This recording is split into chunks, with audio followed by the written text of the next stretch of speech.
What's up, y'all? It's your boy, Newfie Steve, back at it again, and today I'll be showing you guys my Detonate Dead build on Path of Exile 2, so let's dive in.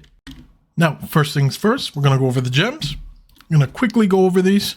We're using Detonate Dead, and we're going to be using Corpse Conservation, Considered Casting, Life Tap, Spell Echo, and Ambush.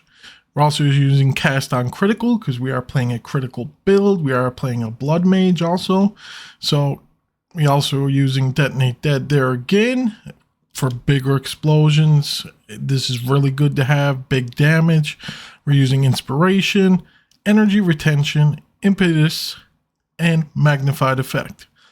Now we're also using the Skeletal Brute because he has the most health in the game. I'll quickly show you where we're at. We're at 92,000 and I can get this even higher. It's probably going to get to probably a little bit over 100k, I would imagine. But we are using Meat Shield, Physical Mastery, Minion Mastery, and Last Grasp. And we're also using the Skeletal Clerics to summon our brutes back to keep our flow good. And we're using Ingenuity so they can revive faster, and Arcane Tempo. We're also using Archmage because Archmage is pretty OP. Right now my gem is only level 18, so when I get this to a level 20 gem, I'll have added 9% damage as extra lightning. But we're also using Lightning Mastery. And we're using Sacrifice because this is a must. This is going to allow you to sacrifice your minions as though they were corpses. We're not using anything in that. And I'm also using Mana Remnants because we are playing a MOM build, Mind Over Matter, with Eldritch Battery. So having Mana Remnants comes in handy, especially in maps. Like I said, keeps the flow going good. This is definitely not needed.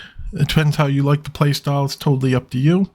And we're also using Pain Offering, which is a big damage buff. You usually use this before a boss. And we're also using Ablation and Dance Macabre. And that same thing goes with Mana Tempest, another big buff before a boss. And we're using a Premeditation. And that's it for the gems. Pretty simple, pretty straightforward. Now I'm going to quickly go over the passives. We are playing a Blood Mage. And the nodes we took, well, you have to come down and take these two no matter what. We come over this way for some Life Leech. Life Leech is a must-have because we use our life to cast spells. And we come over this way for some critical hit chance, critical damage bonus, more critical hit chance, and the main point, Sunder the Flesh. This is a must-have on most critical builds because base critical hit chance for spells is 15%. This is huge, massive, a must-have. Now for our main tree, I will just say most nodes you are going to take is increased minion health. And that's why we come up this way. You're going to take these nodes here, increased minion health. Then you're going to come up through the center. And the other nodes you're going to take are pretty well critical hit chance and critical damage bonus. So as you can see, more critical hit chance nodes. And we also come over here to get some more minion health. And we also took this node here because plus 20 mana and 5% increased maximum mana. This is huge. And then you're going to come up over this way and you're going to come up here and take some of these nodes, some more minion health. And we're going to take these nodes here. The reason why we take a lot of these nodes here is because I'm using this unique gem. The main reason we use this is for the notable passive skills in radius also grant plus 10 spare. So any node that can be a notable will give me plus 10 spirit that is in range. So nodes like this.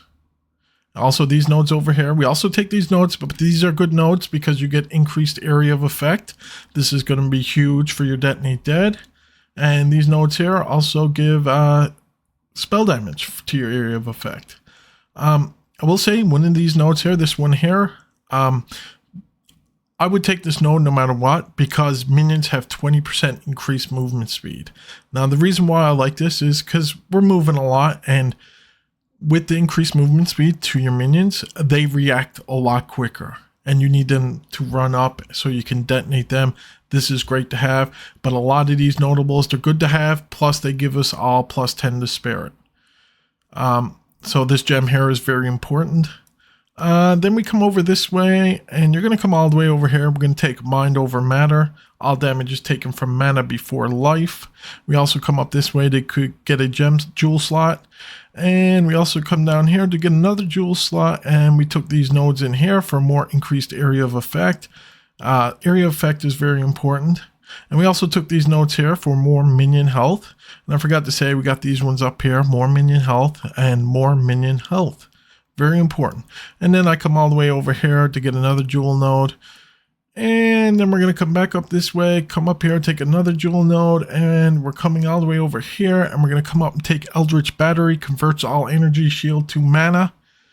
So mana pool is very important in our build. It is essentially like your life. If you lose it all, there's a good chance you could die.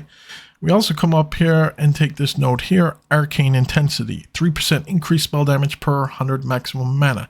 Very good to have. We are playing a mana build, so we have a lot of mana. As you can see, we're sitting at a little over 5,000 mana.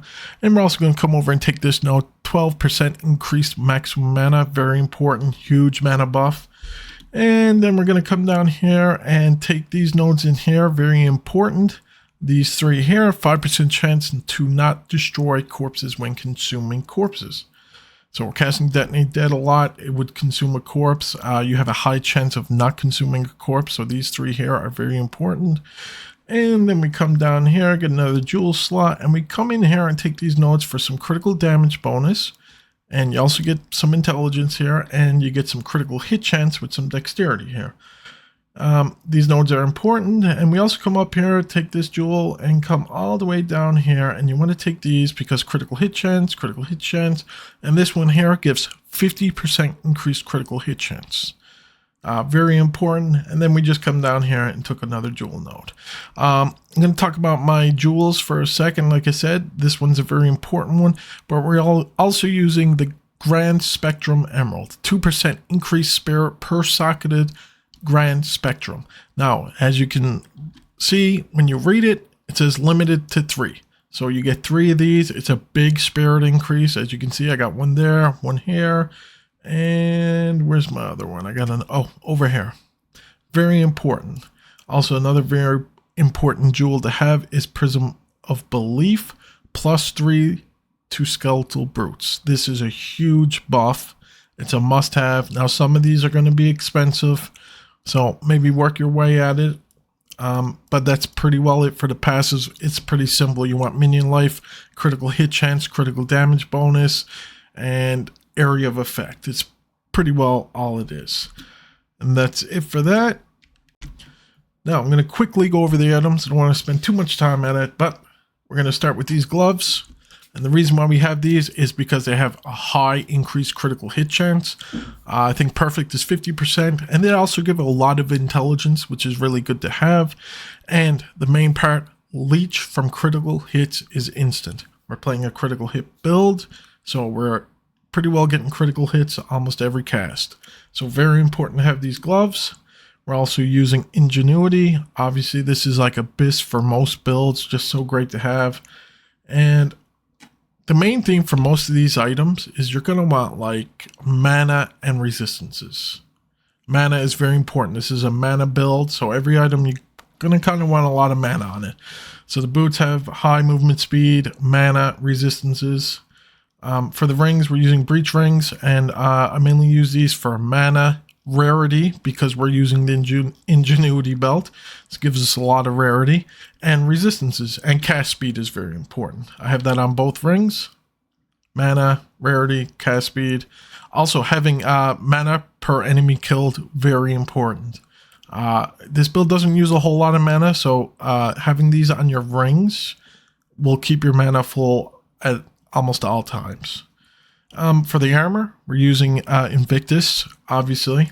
The main reason for this is, well, it gives spirit, 50 spirit, and we get 5% increased maximum mana per socketed ruin or soul core.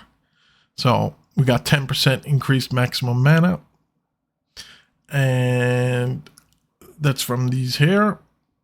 These are the soul cores. They're about 70 to 90 exalts each. Very important. And for the amulet, you're going to want something with +3 to minion skills. You're going to want cast speed. You're going to want critical hit chance. You're going to want spirit, mana, and spell damage. This is a very nice amulet.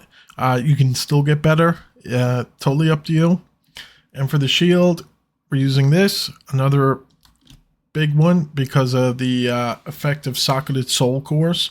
We also put the same soul cores in here. Increased maximum mana by 2%.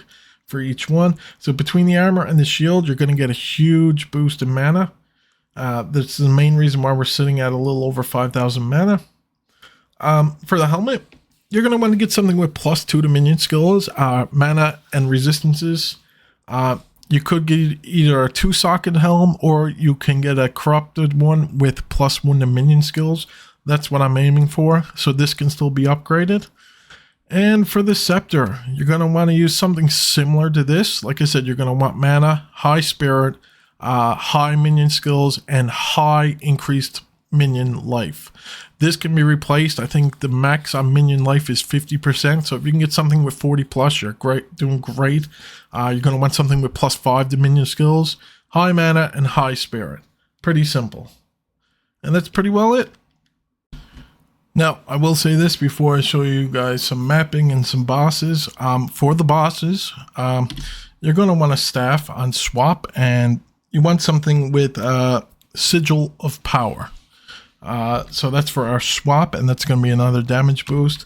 So what you're going to do is you're going to use Sigil of Power, which is your Super Saiyan Blue. You're going to swap back. You're going to do Pain Offering, and then you're going to do Mana Tempest. This is going to be a huge damage boost. You're gonna 1 or 2 shot most bosses like this. So very powerful right now. I'm sure it will be changed in the future, so enjoy it while you can. I will also note, for one-shotting the endgame bosses, you're gonna need to use a shield like this, and the main reason for is the 12% increased spell damage per 10 spirit. You can get a good slammed version of this upwards to 15%. This is going to give you a huge amount of spell damage, especially when we're rocking 540 spirit. You can get a little bit more than that, but that's huge spell damage. If you want to one-shot those bosses, you're going to have to use this shield.